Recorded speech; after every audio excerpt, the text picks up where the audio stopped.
Australians and Brits going on break to partake in the genocide, thousands of people getting fired from their jobs for raising awareness about Palestine, and of course, South Africa leading the way in charging Israel with genocide. All this is of concern to anyone with a beating heart. Yet what on earth should we be doing right now to achieve justice? Today, OnePath Network sits down with a leading legal professional and an Australian barrister to discuss all of the above. We asked him all the difficult questions, and this is how he responded. My name is Mahmud Hawila. I'm a barrister from Black Chambers, and I'm an ex-police officer. I've had the pleasure of acting for pro-Palestinian protest organisers since 7 October and since the Opera House protest. There has recently surfaced controversy regarding British IDF soldiers returning to the UK. Should returning Australian Israelis serving in the IDF be tried in an Australian court for their crimes? We have a little clip for you to respond to. Levi Simons posted 2 videos on social media which went busy while he was in his genocidal war in Gaza. Yes. Video number 1 was that he was rummaging through a Palestinian woman's private nightwear after her house was evacuated. This sister could be dead. Yes. But specifically when he was rummaging through it, he put it up on his Instagram as a question, and he said, is this kinky, weird, or haram? That means he specifically made a reference to the sister's religious identity. And the second video, he filmed himself outside a decimated school. Inside the Gaza, waving an Israeli flag in one of their schools where they teach terrorism, and we're going to start teaching Hebrew in their school soon. That's a genocidal statement. Why is this individual addressing young boys? What's your response to this? Well, firstly, Australia has international law obligations to prevent war crimes. And practically speaking, that obligation, which comes from the Genocide Convention, manifests in the obligations of the Australian Federal Police to investigate the involvement of any of their citizens in war zones. Here in Australia, we know numerous Australian citizens have gone to Israel and are involved in the conflict. We also have seen overwhelming evidence of war crimes and crimes against humanity. And we've seen recently in The Hague, the ICJ hear an application for provisional measures in relation to potential contraventions of the Genocide Convention. We know for a fact the IDF has a lot to answer for, and the fact we have Australians in the IDF serving is of grave concern. The AD monitoring their involvement in Gaza. They should be investigating any involvement in potential war crimes, and they should be questioned on their return to Australia. And to the extent where any potential breaches of the international law or the Genocide Convention are detected, they should be tried in the original jurisdiction within our Australian court. We've recently seen South Africa take Israel to court for genocide. What is the potential of this case in achieving an end to the genocide? So the South African application to the International Court of Justice was an application again under the Genocide Convention. And the purpose of that application is for provisional measures. And what that is basically South Africa saying that they have evidence that Israel has been involved in genocidal acts. To prove that, what they need to show is that to a plausible threshold, that is, it's plausible that Israel has been targeting civilians because of their race or religion, like Palestinian, potentially Muslim, Christian. And also they have been targeting them to destroy them as a people. That's what they need to prove. But they don't need to prove it to the threshold of guilt. All they need to show is that it's possible it's occurring. If the acts Israel has been involved in are capable, and that's all they need to show, of amounting to genocide, then the ICJ can allow the application for provisional measures and order that Israel stop their military activity altogether. The benefit of that will be that other jurisdictions like Australia, other nation states will have to, and they cannot shy away from it, abide by their obligations as third states under the Genocide Convention to prevent genocide from occurring. And so that means if we're sending military equipment, if we're supporting the IDF, either through logistics or intelligence or any other way, if we're allowing Australians to go there, then we could be complicit. On the back of this, could we potentially see the Australian government or Prime Minister Albanese sued for supplying arms to Israel amidst this genocide taking place? The question of whether or not our leaders can be held to account for their actions or inactions, certainly the answer is yes. They have obligations under international law and the Geneva Convention to prevent genocide, and they have to take all steps necessary to do so. So we see all this evidence, and when asking the question, do our leaders in countries far removed from the need to prevent it? The answer is yes. Genocide Convention says so. We have seen a journalist for the ABC in Australia recently lose her job after showing solidarity with the Palestinian cause. In your expertise, was this a fair dismissal? I'm not allowed to speak about a specific case if it's still before the courts or the commission. But generally speaking, we've seen an absolute failing of our institutions in responding to this genocide. Mainstream media has been shown in repeated independent academic reports to be biased in their reporting on this genocide. Susan Carland recently published a study commissioned by the Islamophobia Register of Australia. That study showed that 5 out of 6 outlets are failing to humanize Palestinians when compared to how they're humanizing Israelis. Wow. And so the media has been failing us, and other institutions have as well. We know that across industries and professions, people who are speaking up about the plight of the Palestinians, the genocide of the Palestinians, are being censored in a way that we've never seen. So I haven't seen in my lifetime. We have people being stood down, people being terminated. We have workplace investigations. We have bullying and harassment in the workplace. That's not acceptable. Someone speaking up for international human rights, someone speaking up against genocide, one questions why is society censoring them. And I encourage people going through difficulties at the workplace, please speak to a lawyer. You have certain rights, little communication implied within the Constitution. However, you might need to abide by your contracts at work, your social media policies, and you should obtain specific advice about where the limits are with your advocacy for this cause. Following from this, is there any action we can take as concerned citizens to ensure media networks are fair and accurate in their reporting? I think something we can continue doing, because we've been doing a great job, is don't stop talking about Palestine. On social media, we're seeing information coming directly from Gaza in a way never before, never precedented. And so you saw the South African Council in the ICJ say that the people of Gaza are live streaming their own genocide. And there's no precedent. And we need to keep talking about Palestine because Western mainstream media has failed. They are not showing independence when reporting on Gaza. And so the media needs to do better. And that's where social media has really stepped up. So don't stop talking about Palestine. An Australian man who showed support for the Palestinian cause by showing a flag outside his house found a bomb planted on his car. How did the New South Wales Police Force respond to this? This story is really horrific.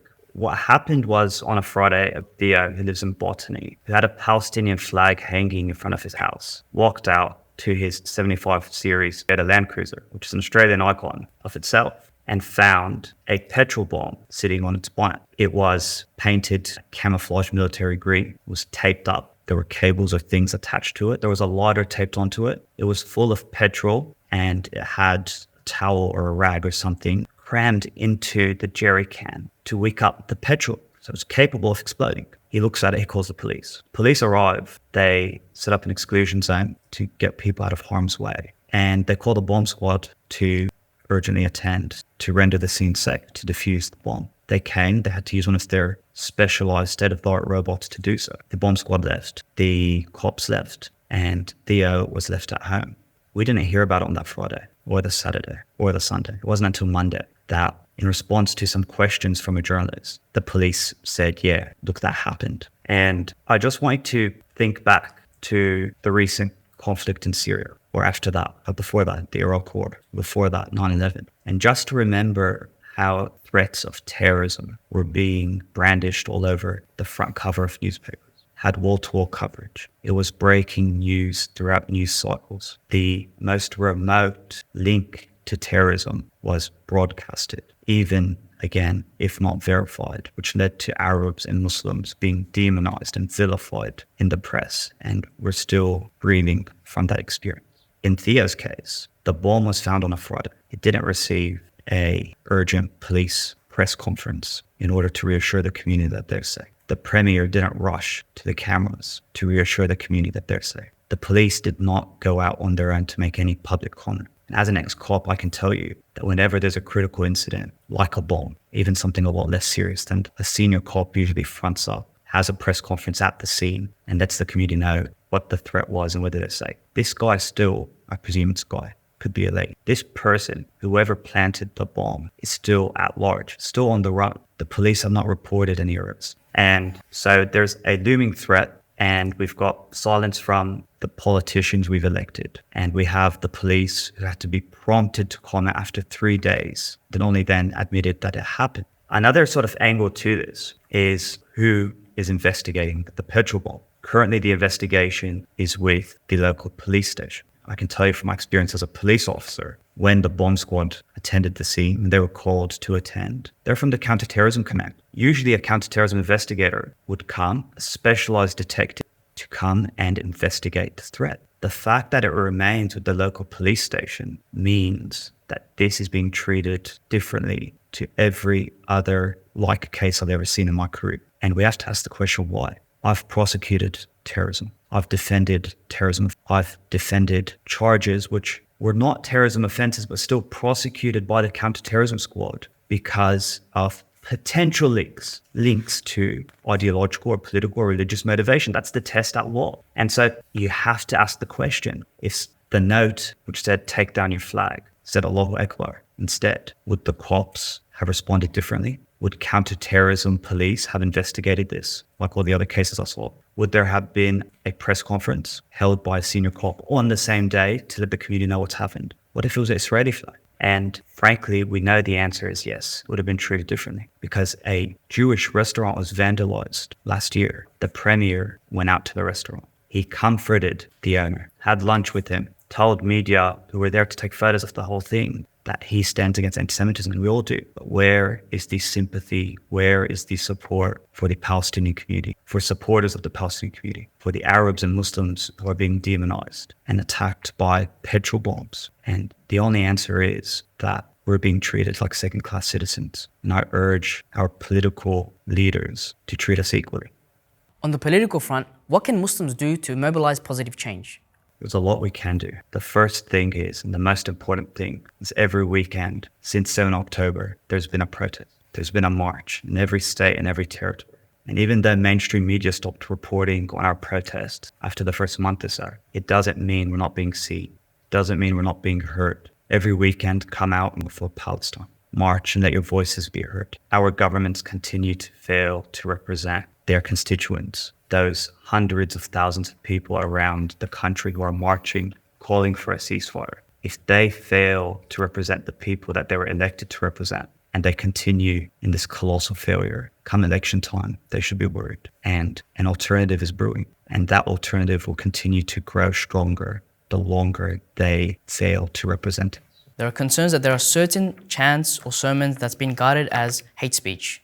What's your response to this? Firstly, let me answer the question by saying Islamophobia and anti-Semitism and every form of discrimination against people because of how they look or pray, it's unacceptable. At the same time, we need to remember that in this country, we enjoy freedom of speech. And freedom of speech is not an unlimited right. It has limits. And those limits include, for example, if you're vilifying someone, then you could be facing a civil suit for vilifying them. And so we have the Anti-Discrimination Act to prevent that. We also have a point where the example of hate speech can rise to become a hate crime. So not all hate speech is a criminal offense. Similarly, not all examples of Islamophobia or anti-Semitism are either a civil or criminal offense. It's not to say that it's acceptable, but Parliament is who mandates what is hate speech and what is hate crime. And the operative word there is crime. That is, it rises to the criminal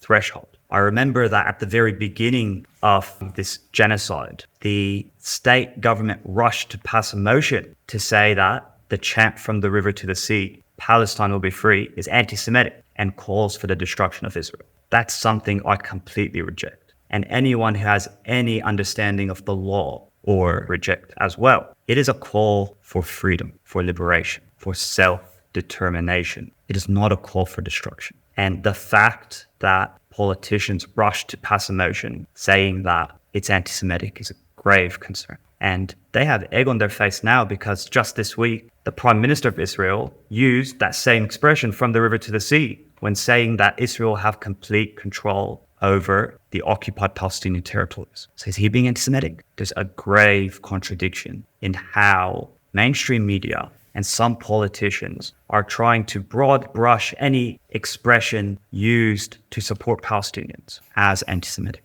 or hate speech or a hate crime. And careful thought needs to be applied to this question to get the balance right.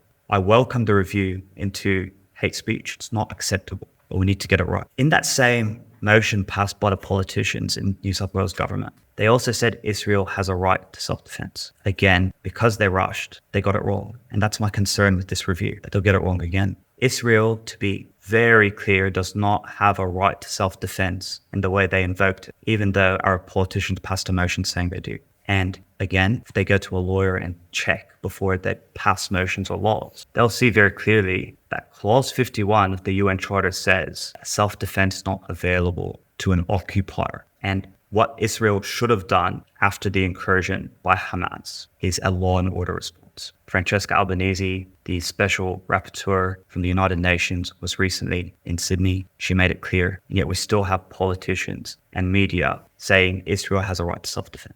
And we need to walk away from that position altogether. There is no right to self-defense for an occupier who's taken someone's land.